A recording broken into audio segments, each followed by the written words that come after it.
In roller derby, holding space is an empowering, often intimidating act of strength and strategy for oneself and/or teammates. Holding Space, the podcast, clears the floor for conversations that touch upon race, class, identity, and privilege to amplify stories, build community, and make more connections in the skate world.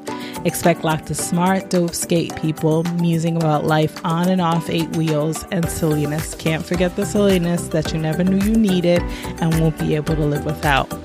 This is Holding Space with Magical Realism. Welcome.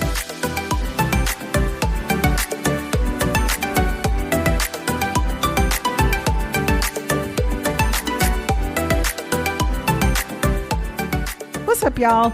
As mentioned at the end of episode 25, mic check, Jumping Spider. This episode is dedicated to the 10-part ESPN basketball documentary, The Last Dance.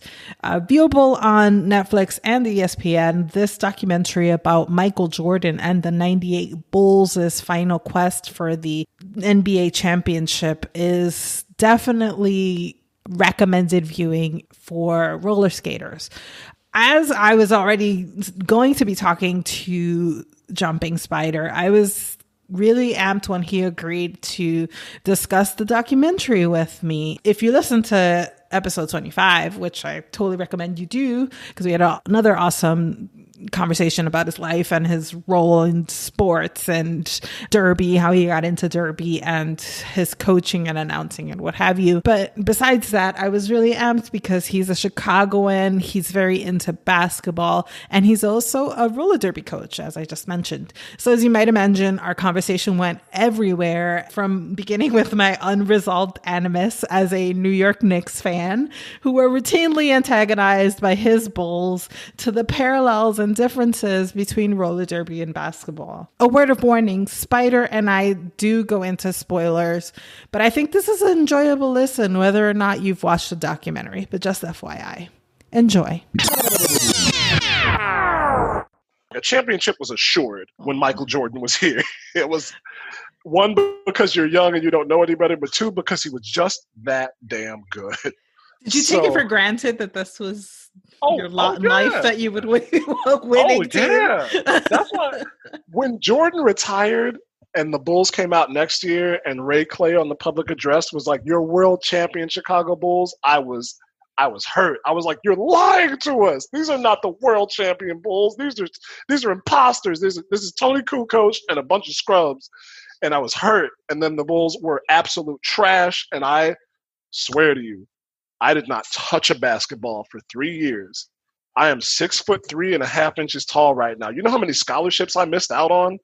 But having this romantic John Keatsian experience with basketball and just quitting, like there's nothing that can be said anymore because Michael Jordan is no longer here. That was so stupid.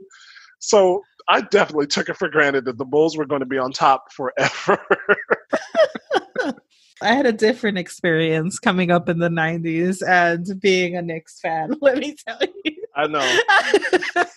I get it. It was having a certain Indiana team and a certain Chicago team. The Midwestern teams, actually, as a matter of fact, y'all could never get your feet off your high tops off our necks in New York. And it was dang frustrating, let me tell you. And you got to tell me this, because I watched Do the Right Thing around the end of my college career, and there was a 3-year period where I just had this insatiable pull towards I need to go to New York and experience the city, and I love it, and I connect so many things about it with Chicago, even though it's so wildly different. It's older, it's more compressed. Like the green spaces are so much larger because they have to be.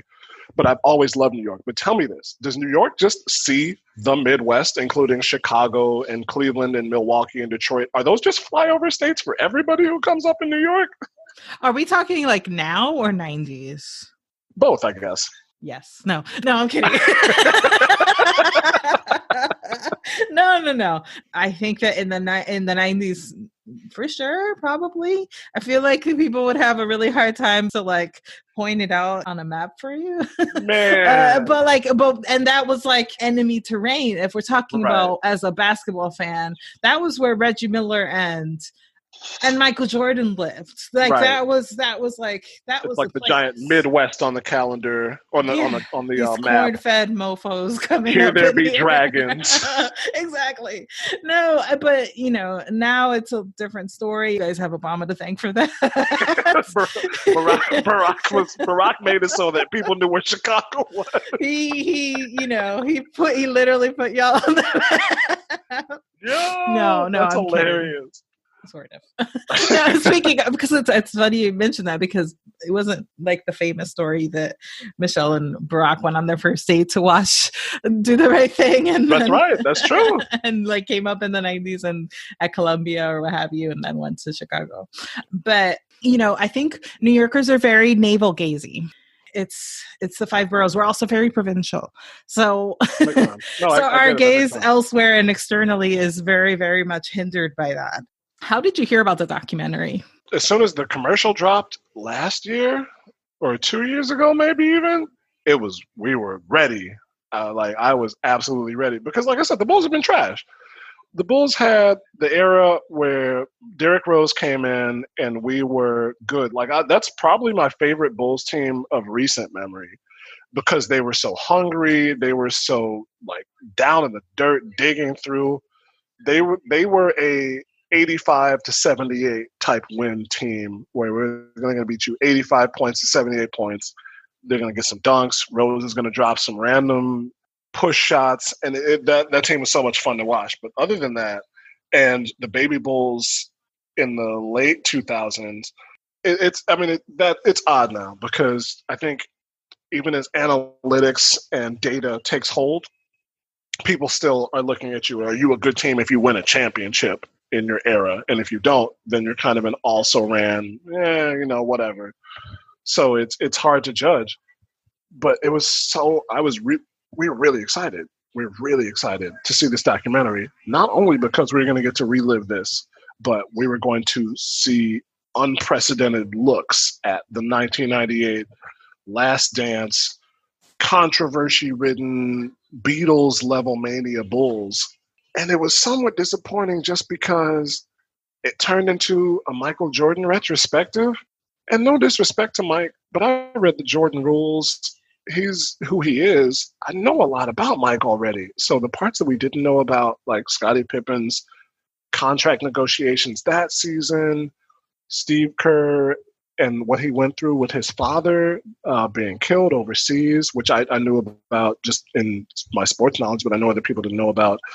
And with Mike's relationship with security, the letter he read from his mom from college, the stuff like that was cool. But a lot of it was just Mike it was kind of like the last 7/8 of his Hall of Fame speech over again, where at the beginning he was very introspective and he was overcome with the emotion of the whole thing. And then he just got real petty and started talking trash to the people who had wronged him like he always did. It's so interesting because I think about that time now, and as you have your sort of nostalgic and hometown pride and love for your team, and anyone that destroys them, you kind of hate. But so I remember having a sort of distaste in my mouth for the Bulls back then and for the Pacers and anyone who made the Knicks and the Knicks fans' lives a misery. Mm-hmm. But now I got to look at it and I got to look at them. And I think I have the distance to say, you got to recognize excellence. And so I really appreciated getting this really deep dive, this really in-depth opportunity to explore that. It was a Michael Jeffrey Jordan hagiography. It really was. And I think it's the only way probably to get him to be a producer on this and to right. sign on. He was like, y'all are going to talk about me if I'm going to be a part of this. Yes. If Black Jesus is going to be a producer, we're going to have to. You're going to be Black Jesus evangelicals. That was so crazy when Reggie said that. I did not know about that either. And he kept making those sort of God jokes, I think, and to the credit of this documentary, I straddle back and forth or waver back and forth between thinking that this documentary would be maybe 25 to 50% different if Jordan wasn't such a integral part in its back behind the scenes making the pre-production aspect of it. I feel like it did get slightly critical, and it would have maybe been a bit more revealing, but it also would have been as adoring. You have to be like you can't downplay his accomplishments, his like superhuman feats almost, there's Yeah. something to that. I think that was my impression. But again, I agree with you. I really did appreciate the explorations into the rest of the team, or the major players in the team. I wish there had been more. I found it interesting that we only got like 2 sound bites from the Jordan kids in the last episode. Yeah, right? What about you? It would have been really interesting to talk to Jeff and Marcus Jordan about coming up. I know Jack Silverstein, if you get the chance to look up at Read Jack on Twitter, look him up. Just in terms of if you enjoy sports and kind of under the radar sports knowledge, he's a treasure trove for that. He's a Chicago sports historian, is what he describes himself as. And he was talking about why Luke Longley wasn't included, he was on all 3 of those championship teams from the later years in the 90s. And it would have been interesting to hear him talk. What are his reasons? I think it was just I think Luke just said no, like not in a angry or vindictive way. It was just like he didn't want to be. I think he's just living his life, and it's not something that he wanted to do. He wrote a book that I want to read called Running with the Bulls about his career in basketball, and I think about just his time with that team. And so it would have been interesting to see from his perspective what it would have been like, because he was a starter on those teams, but he wasn't a widely heralded starter on those teams. So I think it would have been a mix of Dennis Rodman and Steve Kerr's experience, where they were known, but they weren't a face. Like even Bill Wennington, McDonald's in the Chicago area had a sandwich named after him for a hot second. And he was the backup center. Luke Longley didn't really get that. So it would have been interesting to see from him. Randy Brown, when they won the championship in 96 against the Sonics, Randy Brown was one of those guys who kind of glommed on to Mike, and he's a good player on his own right. But he really kind of glommed on to Mike. So when Mike jumps and grabs the basketball, Randy Brown comes over and kind of grabs it with him, and you always saw him close to Mike. Like when Steve Kerr hits that shot and comes off the floor and he high fives Jordan coming off the floor, Randy Brown goes off to hug him, and Steve like stops him. So there was something on the team where they weren't really messing with Randy Brown like that. And I know there's people who are more well-connected, who have done more work in Chicago sports than I have, but I would want to hear those stories, because he was on the Chicago Bulls coaching staff, and he had beef with Jimmy Butler when Jimmy was leaving town, because they were like, the people were saying Randy Brown was like a mole for the management of the organization. So even though he's somewhat a persona non grata with the Bulls and maybe with the players, it would have been interesting to hear his perspective on it. And then just some other people who were in the management part of the organization, if they're still around, like Tim Hallam, who they talked to at least once or twice, either in flashback footage or current interviews, was director of PR for a long time. So like that part where they had to hustle Dennis out of the arena after the interviews, and they showed him like running on to Madison Street to get in his truck, he would have so many stories. You just know he would. So it would have been really cool to talk to him. And then, I don't want to neglect it, Jack said this well, Juanita Jordan should have gotten some time. Yes. Juanita Jordan definitely should have gotten some time, because that divorce was messy. Mm-hmm. Yeah, no, and that marriage was messy too, or like the beginning of that marriage was messy too. I also think that there was more to be explored in terms of the gambling allegations, and I don't even want to say this, but I was going to say maybe issues with substance, or not substance, but like, I don't Talking know. about Mike Sides, that jaundice that he's got. Exactly. Yeah. I mean, I don't want to comment. I don't have a MD after my name or anything, but it just seemed like there was, it kind of felt like the producers and the documentary makers like would pick a little bit of a of an interesting like scab and kind of, but then would leave it alone. You know what I mean? Like they'd maybe like peel back a Band-Aid and look at something, but then kind of just like be like, all right, okay, you're good to go. Like, you know, and like for instance, the storyline with the ailing security guard, Gus, right? Mm-hmm. How did that end? I mean, you know, I think I just wanted to have a little more profundity in terms of maybe it was too difficult, maybe there wasn't something there, but it just kind of, it kept like establishing all of these threads and then dropping them as they no longer served Jordan's narrative, and that kind of frustrated me. Players included, you know. You hear about Rodman in what, like episode 3, it felt like, and then he comes back up at the final game, right? And this just kind of felt really disjointed. I wanted more.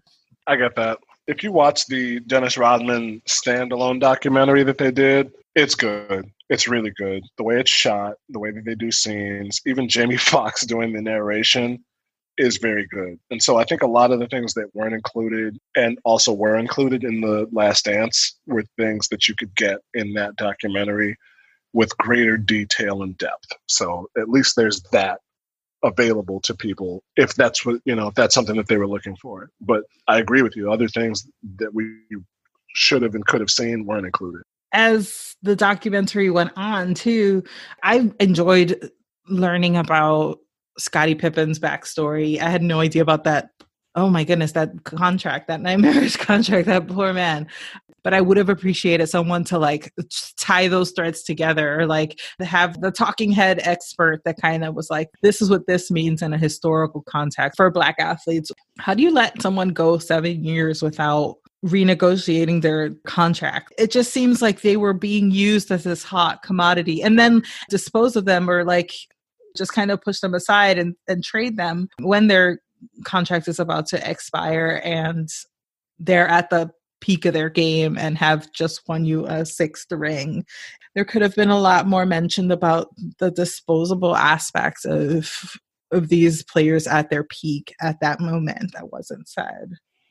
Well, it's wild because, like, I alluded to analytics a little bit before, but having so much data available on players makes them expendable long before they're where they would like to end their career and where they're useful in terms of where they can contribute to a team. They are expendable long before that point now, because the data and everything that people have used and have available to quantify what a player can do for a team basically puts you on an average player, I think, a year or two less than what they previously had been. Steve Kerr would have been playing for a long time because he was a great three-point shooter, and analytics has placed such a premium on three-point shooting for the simple fact that 3 is more than 2.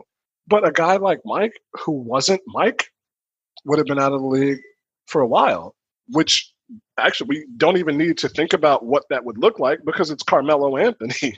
He had such a hard time getting back in the league because people said he just shoots jump shots that are inefficient. He doesn't go to the rim enough. He doesn't get easy shots. He doesn't shoot threes well, and he would have been out. So I think the fact that you had a player like Pippen who was so underappreciated, even as good as he is, and even if you look around, if you talk to other players, they don't respect Scottie Pippen the way that he should be respected. There's Inside the NBA did a summer series every year, and the participants would change. But I remember there was one time where they were talking about who was their best 50 players and like who was their next 10. And somehow Scottie Pippen came up, and Isaiah Thomas was on the show. And it was like Isaiah and maybe Chris Webber and somebody else. And Isaiah was abhorrent of the fact that Scottie Pippen would be included in this best of all-time list. And somebody like cracked up and agreed with him. And a long time ago, and I don't care about naming names because I don't know what this dude is doing now, no disrespect. But Greg Howard was with Deadspin, and I met him at a little kind of a conference thing. But I remember I brought up Scottie Pippen to him in terms of comparing him to, I think, comparing him to Messi in terms of a guy who could really set the table for you and do so many different things. And in the context of a team. Leo Messi, Yeah. the Barcelona soccer player, just in case. Yeah. My bad. You're right. Maybe give more context on that. But he just completely dismissed him in terms of, I think he's like, so you wanted me to compare him to a like two-time All-Star, run-of-the-mill small forward? And it's ridiculous. Like Scottie Pippen for years had the most playoff steals of anyone who ever played the game. And some of that is because the playoff format was lengthened. But people who played against him acknowledged that Scottie Pippen set a blueprint. And this is in the late 80s when basketball had been around for 40 some odd years. Scottie Pippen set a blueprint for forwards, for small forwards in the game of basketball that LeBron James takes some things from. So that begs the question, at least in my mind, would Scottie Pippen be a bigger star if he hadn't been so Jordan adjacent, or is some of that reflected glow in the eyes of others because of Jordan? Because, and I bring one example, when they were talking about the 92 Dream Team, I just found it really interesting that they kind of had to preface his being part of that team. It was something to the effect of Pippen was having an amazing year and was a part of the Dream Team, you know? And that kind of made me think like, is that alongside with the contract, was he just like an unsung hero, or was, and to his chagrin and to his legacy, his proximity to Jordan during all of those years never really got him his propers? Do you see what I'm talking about, dude? Yeah, no, I get you. We have that test case for when Mike left and the year that he was without, the Bulls were without Michael Jordan. Scottie Pippen was the guy. They won 47 games in a very competitive season. Good point. They went to the second round of the playoffs and went 7 with the eventual runner-ups in the Knicks. So Scottie was MVP of the All-Star game that year. And for as much as the All-Star game is just a have fun and go do your thing contest, it's also the best players of the league that season, which as much as Bill Simmons is, I don't want to demonetize anything or anything like that in terms of blue language or colorful language, but can I just say Bill Simmons is an asshole? No worries. Go for it. Okay, so Bill Simmons is an asshole, right? But he understands how basketball works very well. And so when you get the best players to play, it means something if you're the most valuable player out of that game. And so for him to be the MVP of the All-Star game that season, where Hakeem and David Robinson, Hakeem Olajuwon and David Robinson, who were two of the best to ever play, and Patrick Ewing, one of the other best to ever play, and these guys were still going strong, that means a lot. He was not Michael Jordan level top 5. He might not even be top 10, but he's definitely a top 20 player in National Basketball Association history. So I think that I don't know if he would have carried the Bulls, and he knew that about himself. I think he talked about that in the Jordan rules. He's like, if Mike retired, we would still be a quality contending team. We might go a round or two in the playoffs. We might get a break and get to the conference finals, but we would still be a good team that would be watchable and competitive. We just wouldn't be who we are without Michael Jordan. And so that was the thing about Scottie Pippen. We can argue about it, but he understood who he was. He was a great sidekick. He was a fantastic Robin. He was a great Ron Stoppable. He knew his role, and he played it to perfection. He was a better Ron Stoppable. Ron was a lot of comic relief on Kim Possible and never really got the shine he deserved. So maybe more Patrick Star is Scottie Pippen. You are going all over my head with these cartoon references. I'm like, well, after, let me just write a minute 59 or whatever, and like go Google these cartoons that you're talking about. Okay, how about Skeeter? Laura Skeeter could shine on his own, but he was also Doug's good friend. So Scottie Pippen was like a really great Skeeter. Okay. You just dated yourself. Oh, I don't even care. That's when cartoons were fantastic. You're so funny. We discussed the possible parallels that could be drawn to Derby. And you had some really interesting insight. Let me quote you. I think there's apt discussions about leadership, camaraderie, coaching that can be gleaned, as well as relationships between player, coaches, and officials. So that intrigued me to no end. What does your Derby coaching lend to this analysis? I respect the officials who come out. This is difficult because we're an unpaid group of people. We're all volunteers in some respect. So when we go out to about, all the preparation beforehand is done by the people who are entertaining on Saturday. Because, if you look at sports as an entertainment business, it's like when you're starting out as a musician and there's no roadies, you go to a place and they're like, hey, you bring your people here and we'll pay you X amount and you'll get some food coupons, and you go out there, you put your heart out on stage and people come back and you'll say, nice work, man. That was a great show. Then you take the stage down and you dip out. So in that respect, officials who have historically drawn all of this backlash for the calls they make and don't make, you cannot disrespect them in the way that is done in sports that we watch. That being said, I just feel that if an official, in the rare times where you get an official who is making calls that are incorrect and is making a series of calls that are incorrect, I think it's okay that as long as I don't disrespect them personally, talk about their mama, their family, anything like that, as long as I can say, hey, you are making this call, you are hurting our team and our players and our player. If you want to kick me out, fine. But I need my team to know that I am going to the mattresses for them. And I also need you to know that you need to reevaluate what you're doing right now. So as long as I can get kicked out and our captain doesn't have to sit in the penalty box, I think that's perfectly fine.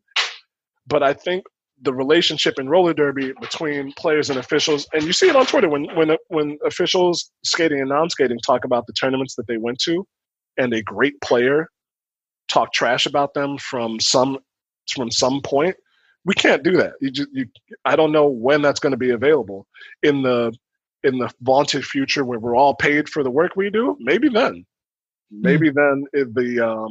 the cushion will be a bit better, where you can take a tongue lashing and still be like, yo, I'm still getting paid. Bye.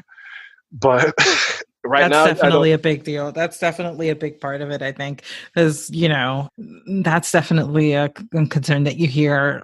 I'm not paying for what? Like I'm paying out of pocket to do this. Like, right. I'm not even getting paid. Like I'm putting up my own money.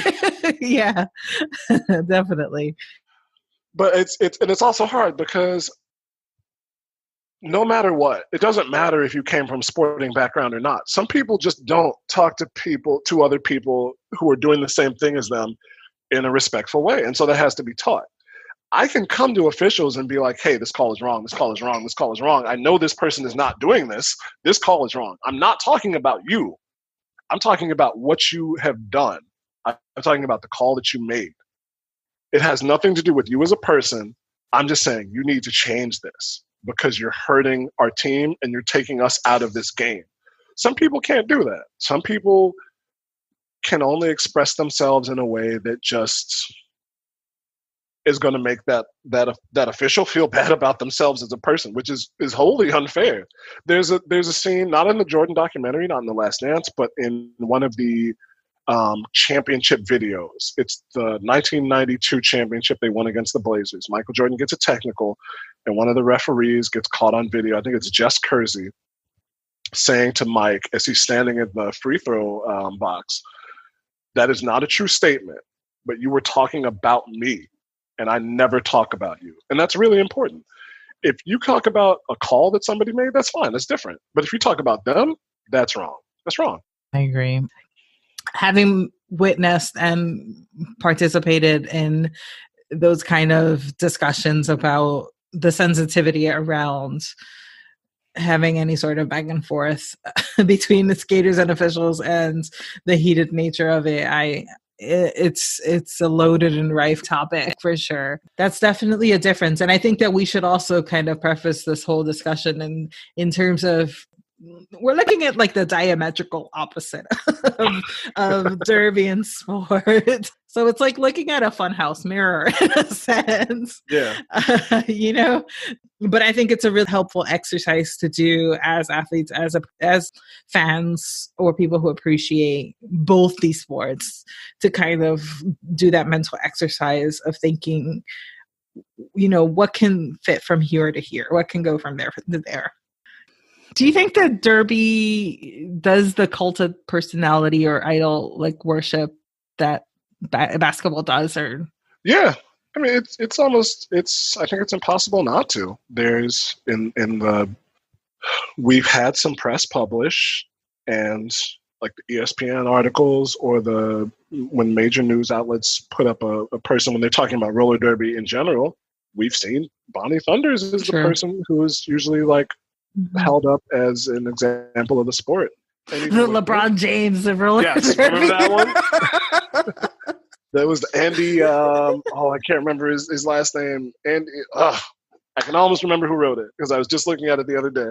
But even within the sport, everybody, when I ask my team or players around, who's your favorite player, who's your favorite team, and they tell me these people who I've heard of and these people I don't know sometimes. So it's hard when I go to tournaments because I love the sport, but I don't watch tournaments and games that I'm not participating in as much as other people do. So people know team styles of play, who their rotation is, all this and all that. So there's definitely, there just has to be, because I think it's still somewhat inconceivable to think that you can do what the person that you're watching on your computer screen does. And that's not a failing of anybody. It's just hard to imagine sometimes. When you watch people do the things that they do at tournaments, when you watch jammers play the way they play and blockers play the way they play, yeah, it's a step. It's a big step to imagine yourself doing those same things on a regular basis. So it's just a part of the game. I think that's part of what makes it great, because that's what we grew up as baseball and basketball and football fans, watching those superhuman type players and plays and just marveling at that.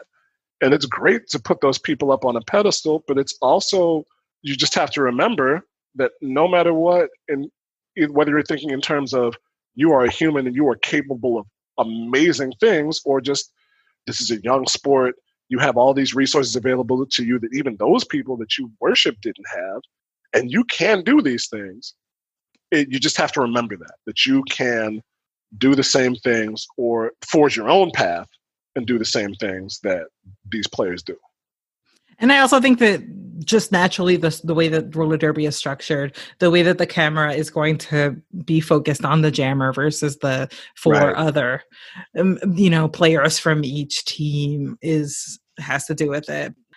Speaking to the whole, you can do this aspect, the fact that for the most part, prior to 2015, everyone discovered derby later in life. It wasn't a thing that you came up in, junior derby and played roller derby. So that's also kind of very different from basketball, in that you're recruited almost out of high school sometimes and play the sport, and by your, late 30s, you're done. Derby's quite the opposite almost. It's like people start catching their, getting their groove in their like late 30s, maybe, in the sport.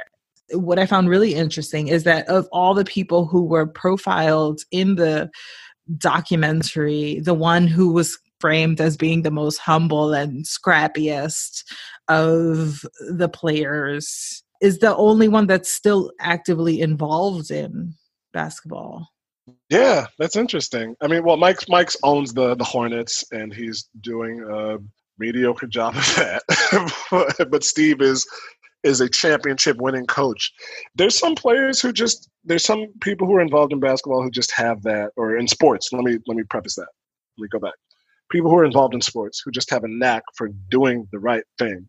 They can have all the knowledge, and you could still not necessarily put it together. But except for college, Steve Kerr has won championships at the professional level as a coach. He was successful as an executive with the Suns, and now he is a player. So I think it speaks. I can't say it just speaks to his background, because there's people who have done that who didn't have that same experience. Jerry West did not grow up in the same way Steve Kerr did, but he won a championship as a player, as an executive, and as I think a general manager. It's just different.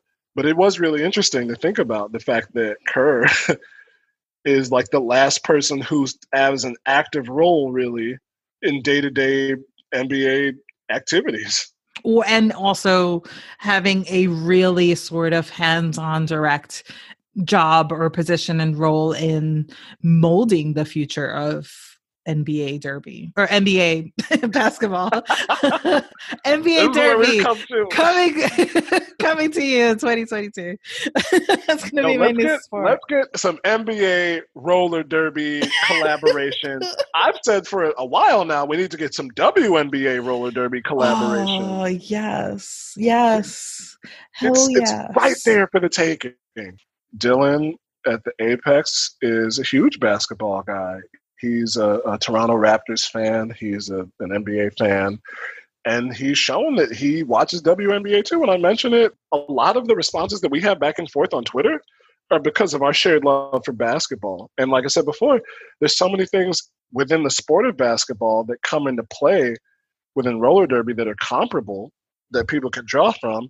There's just so many good reasons to watch WNBA, I think, for roller derby, both in terms of drawing for strategy, drawing for individual gain, individual improvement, and for just connecting these women-led sports, these women identifying sports, for them to collaborate and broaden their reach. Ditto. Point. Hell yeah. Agreed. It's interesting because don't you see that more with U.S. soccer, with like U.S. women's soccer? Yeah, you really do. Right? You really do. I wonder why that is. Or even like women's hockey. Well, that makes more sense, I'd say. That's true too, though. You're right. If they made a derby version of The Last Dance, which team would you want to see profiled and covered? Man, this is tough for me because, like I said, I'm not as into the backstage stuff or anything behind the scenes as much as other people are. Me, for my part, I think would be maybe that. Well, I mean, Bonnie Thunders is coming out with that documentary about winning the championship with Gotham. I think we'll probably have some of her decision to move west and go to Rose City. But it would be really cool to see a team that won the Hydra or won the championships, and then people left. So I guess it really would have to be Gotham. It's hard to say. I think it would be interesting to see if you could get it at a time where the sport was transitioning from its second generation in terms of the sport was speed. It's still fast, but slowing down a bit.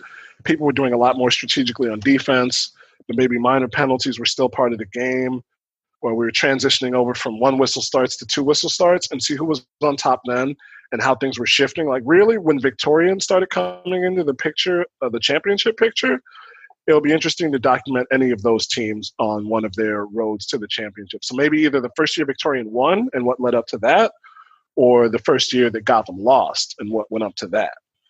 That's interesting.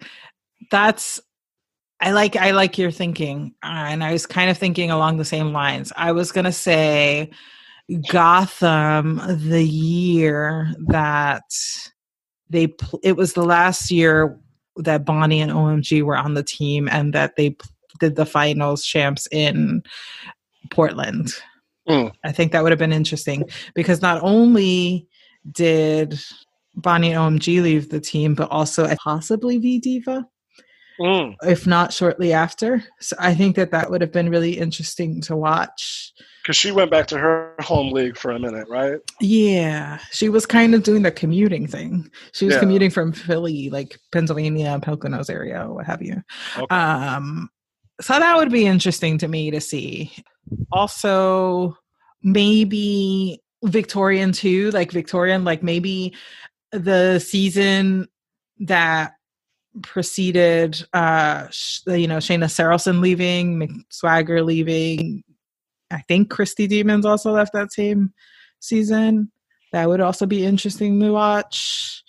Also, and then if we want to flip it on the other like extreme, I would love to have watched how a team like Dos por Cuatro from Argentina. Yes. No, you're totally right. Right? Like their come up. Because that was such a meteoric, and you know what would suck? Because Windy City would be a total foil in that, since we played them at Big O and won by 5, and then got murked by them at the championship playoffs that year. So that was part of their step up year. They came not out of nowhere, but I would definitely watch that. I would watch that 100%. And the like economic hardship that it takes to make it. Oof, that I could see it. I could see it in my head. Let me tell you. Oh yeah. So good. Those would be my picks. Anyway, last thoughts about Last Dance. It was necessary. You know, what's funny to me is that I have wanted to go to Madison Square Garden since the first time I can remember hearing the Oregon play the defense chant. That is ingrained within my soul. When I hear that, I get chills every time because it's a big moment. It's New York City, you know, it's the Mecca of basketball. As much as I have pride in Chicago, and I always will say Chicago Hoopers are the best hoopers on the planet, when you go to New York, it's just a different feeling. You go to Madison Square Garden, and it's a tight game in the final minutes, and you hear the Oregon just play. Just like when it starts heating up in there, it's like, oh, man, I can't. I'm getting it right now. Like it's chilly and we were outside in the kiddie pool, but I can't dissociate with that. I can't dissociate that from anything. If you're are you a hip hop person? I am sort of more of that era than now. Stretch and Bobbito. Yes. Yes. So I bought Bobbito's book about sneakers way back when. I was enthralled with his stories and the people he interviewed about coming up and wearing sneakers in New York. Going from Chuck Taylors to Superstars, Shell Toes, and all the way up through there. And that was a whole part of it. So the picture of like the kids sitting on top of the school by Rucker Park watching Dr. J with the huge afro play, it's just, there's something about it, I think watching the pure expression of basketball in that, which is to me, at no matter what level you're playing at, whether it's playground, grade school, college, high school, international, professional, you put 10 people on a court, you put a ball and 2 hoops at the end, you're going to get a period of time where people are going to be going hard at each other. They're going to talk trash. They're going to put moves on each other. People on the side are going to be like, ooh, and that's basketball. It doesn't matter who's playing, how good they are, what gender they are, what age they are. That's what you're going to get. And I think that that's an immutable truth. And that's what was on display. And that's why it was so cool to see people like Sue Bird and Diana Taurasi talking about it in the same way that you had people like Hannibal Buress and Joe Mantegna talking about it, in the same way you had people like Chris Paul and Damian Lillard talking about it. Can I tell you, like, a quick footnote, side note? That was such a surprise to hear that Madison Square Garden was Jordan's favorite place to play. Where was Michael Jordan born? Okay, but he was in Brooklyn like 5 minutes. But where was he? Where was he born though? And he claims Wilmington, North Carolina, as his birthplace. As like, I don't know. It's true. You're right. You are perfectly right. But there's that Crooklyn Dodgers video from the Spike Lee movie. It's him and Mike Tyson at the beginning, and there's this little short clip, and it's like, my name is Mike Tyson. I'm from Brooklyn, New York. I'm representing Brownsville. And then they cut to Michael Jordan with the Birmingham Barons practice jersey on. He's like, hi, my name is Michael Jordan. I was born in Brooklyn. And the way I am from the South Side, 74th Street of Chicago. And when you say where Brooklyn at, is Brooklyn in the house? For some reason, that hits me deep in my heart the way it would for somebody from Gowanus. I don't know what it's about, but it just does. That's sweet. I love that. But also, like, and nowadays, speaking of then now, to say you're from Brooklyn and rapping for Brooklyn. It's so different, right? But it would mean that you're a Nets fan. Yeah. That was another thing that really struck me when they were talking, like playing the New Jersey Nets. It's like, oh, this is such a throwback. It's a throwback, right? Yes. The We were beat by Passaic the New Net. Jersey Nets. It was wild. Anyway, yeah, thank you. That was awesome. Yeah, no, I'm really glad I watched it. I recommend it to anyone on the fence who might kind of just, pass over it on Netflix or what have you. Would you recommend this for derby folks and skaters? Definitely, because we didn't really even get into is the leadership aspect of it, like different ways to lead your team. Say more. And Go for it. well, This was totally planned. This was why. No, I'm kidding. Well, it's so good to watch that, because you have to figure out if you become, no matter what type of player you become, you have to figure out what your presence should be within the team. And if you're a great player, people are going to look to you to lead the team. And Mike was very much a lead and the players on his team all acknowledge this. It was spellbinding to watch. These guys who had physically gotten into it with Mike in practice talk about how much they respected him. When somebody like Will Perdue took 2 punches in the face and was very just upfront about that, and he was always like, and then you see this, and you see what he does in practice, and you see how he goes about his business, and you realize that I think he said, you realize it's not personal. He's trying to win, and he wants to make sure everybody's on board with how hard he's going to go. And I turned to my girlfriend, my partner, who I live with, who plays derby, and I asked her, if somebody gave you like a 1-2 to the face in practice, would you ever at any point in your time look back and say, yeah, I respected that person for what they did? And she was like, no. So you have to, it's really interesting to me how he led as an all-time great and how Scottie Pippen led as an all-time great. People said that Pip would put an arm around your shoulder and kind of carry you through, whereas Mike was just like a needler, and he would hit you with the harsh words, and you really had to get in his chest for him to respect you verbally, outwardly.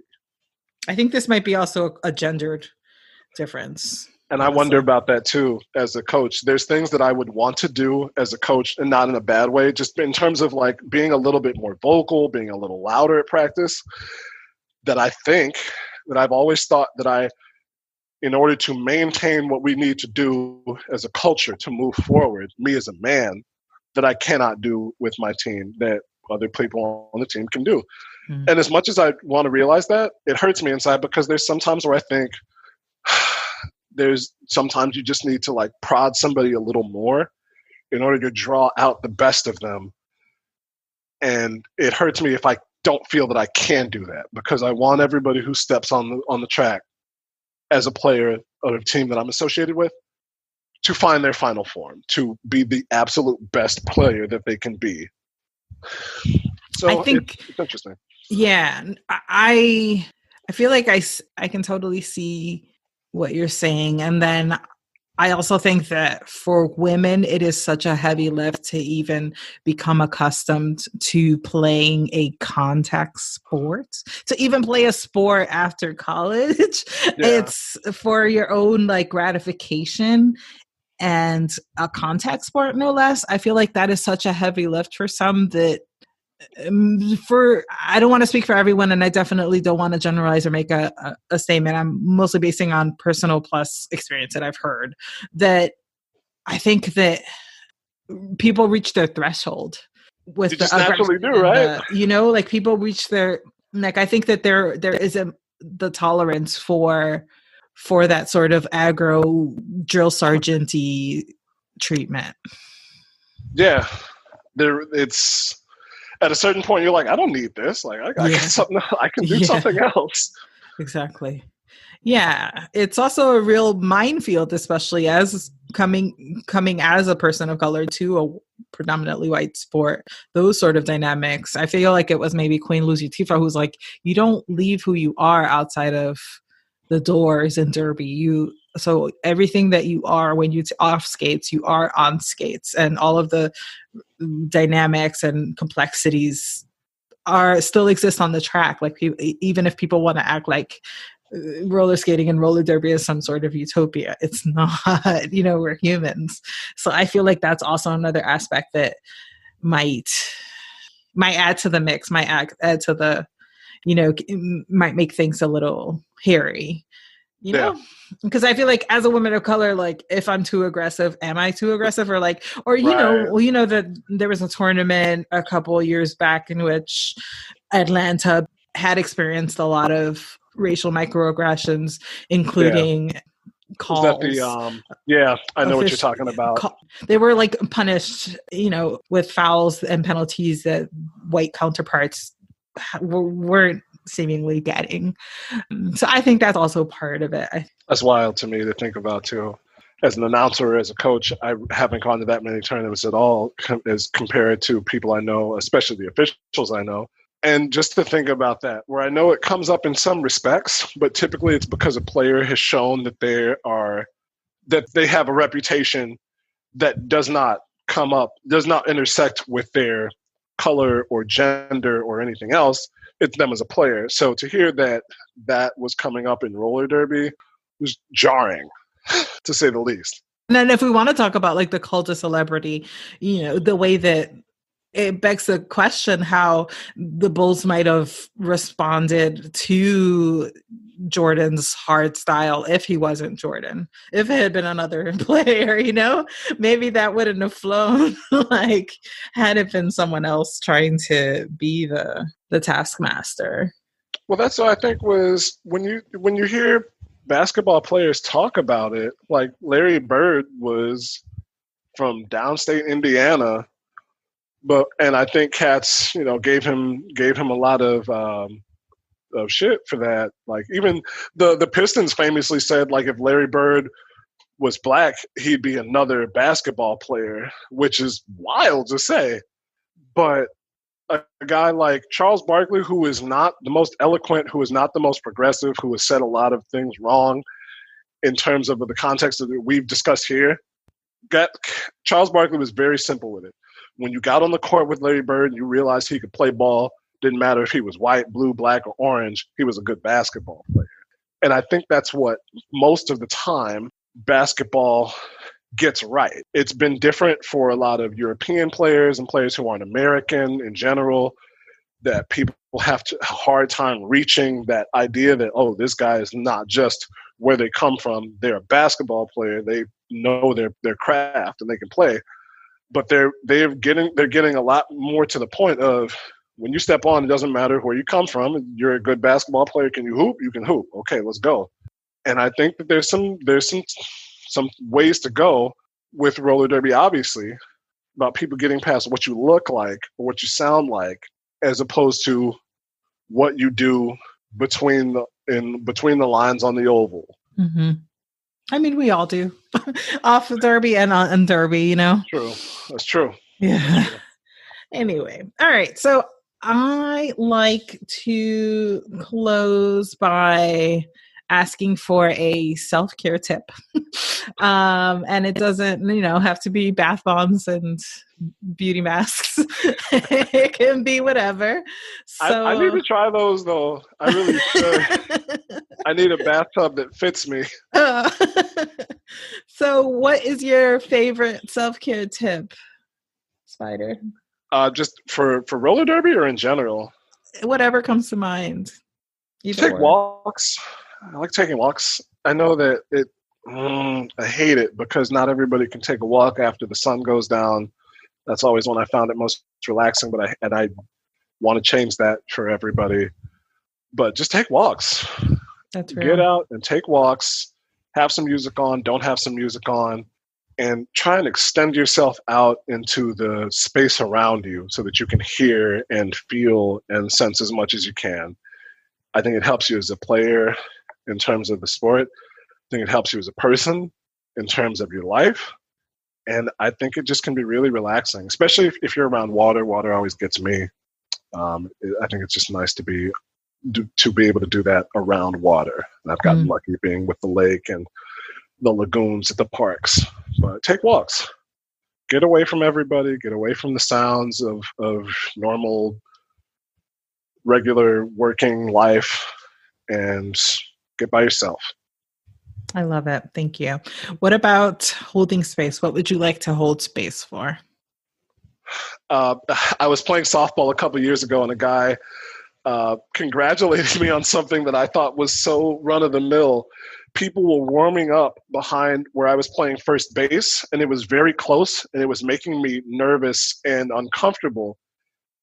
And I told them, it's like, hey, I know y'all don't have too much space, but could you go on the sidewalk away from where we're playing? And the dude who had just gotten a hit and was standing on first base was like, yo, good job asking for what you needed, man. And I had never really considered that concept before. So I bet this has come up already, but do not ever be afraid to ask for what you inherently need.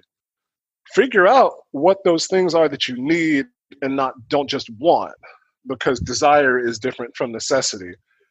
But once you figure out those needs, do not be afraid to stand up and ask someone, here's what I need right now. Otherwise, we can't really move forward well, because I think it's difficult to sometimes to put yourself out there like that. You feel like you're overreaching, because I almost felt that way. Like I felt like I was intruding on what they were doing. But being able to ask for what you need is important in as anything else, I think, in terms of holding your space, especially because it reaffirms your relevance to those around you. And to yourself too, probably, right? Definitely to yourself. You're right. Yeah. Thank you. I love that. And last but not least, who is your MVP? And it could be someone or something, derby or non-derby related. My mom, who battled with me for so many years as I was coming up, knowing that she was an only child and I was an only child and she was a single parent.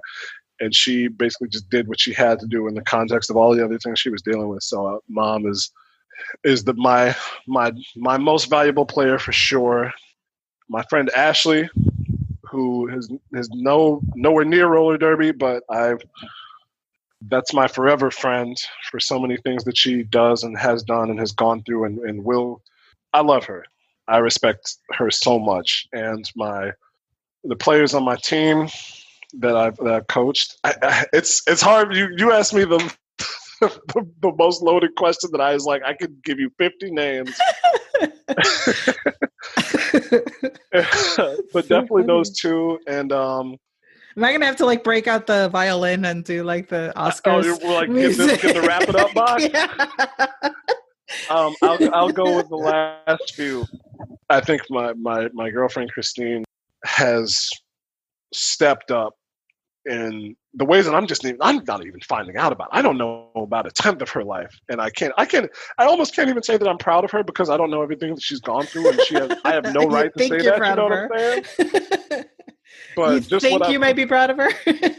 Well, it's just like I have no standing to say that, because she's done so many other things that I can't be proud of her for. That makes me feel like I'm over her in some way when I'm not. But in the way I've seen her step up on the track and make so much more of herself these last few years is incredible. Absolutely incredible. And so I definitely want to highlight her for sure. So Pika Brews 815, Windy City Rollers, Second Wind, Captain.